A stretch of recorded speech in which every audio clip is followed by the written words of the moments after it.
This tutorial follows on from the first one where I demonstrated a project involving a simple purchase, renovate and hold for cash flow and growth. Now let us look at a similar project, except this time we will include a subdivision of the land into 2 lots so that we can sell the newly created second lot to pay down debt.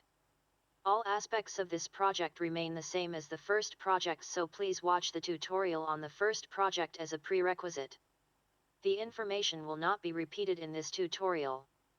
As with the first example, I have already prepared a copy of the feasibility program with values that are appropriate for the project.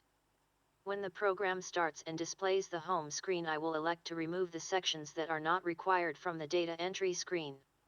In this case, I will click on the construction button, the project assessment button and the affordability button, and then go to the data entry sheet by clicking on the Go to Shortened Data Entry Sheet button.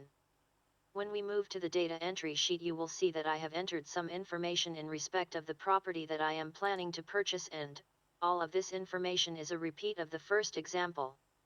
The first change that needs to be made in this example is that we will now have 2 titles at the completion of the project. The selection of the GST BAS reporting can be either monthly or quarterly, and I have chosen GST Scheme B for this project.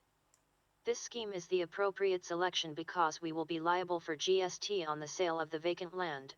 We are purchasing from a non-registered seller and we will be applying the margin scheme on the sale.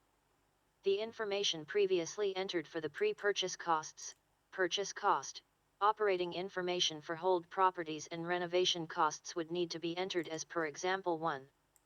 But now we will have costs associated with the subdivision, so we will need to enter all the costs for local government fees, state government fees and sundry development costs that may apply to the project. As you can see, I have done this in the example. The next section, the project timeline plan, also needs to be updated to specify the timing of the additional tasks. In this example, that will be the section for the subdivision and sale of vacant allotments. As you can see, I have entered a start time for the subdivision process as the same month I signed the contract for purchase. I have also entered a marketing period that overlaps the subdivision process on the assumption that I will try to sell the vacant lot before the subdivision process is complete, and I have entered a settlement period on the sale that follows on immediately from the completion of the subdivision process, on the assumption that I have been able to achieve a sale.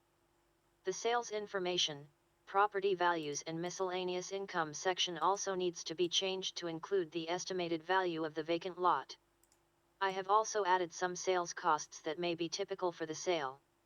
As with the first example, we can analyze the results by displaying the watch window or going to the cash flow or equity growth sheet. These sheets are more helpful in analyzing the results in a situation where property is held for cash flow or growth. If all properties are sold, then the project summary sheet can be used in the same way. As in the first example, I am able to simply change the status of the renovated property just by deleting the hold and adding some sales costs. You will see now that the cash flow sheet and the equity growth sheet are no longer available.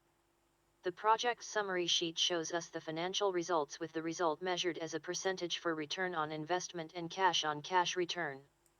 These percentages will allow us to compare the results against other investment projects and strategies. This has been an example of a slightly more complex real estate project. Please continue with the next example of a more complex project involving construction.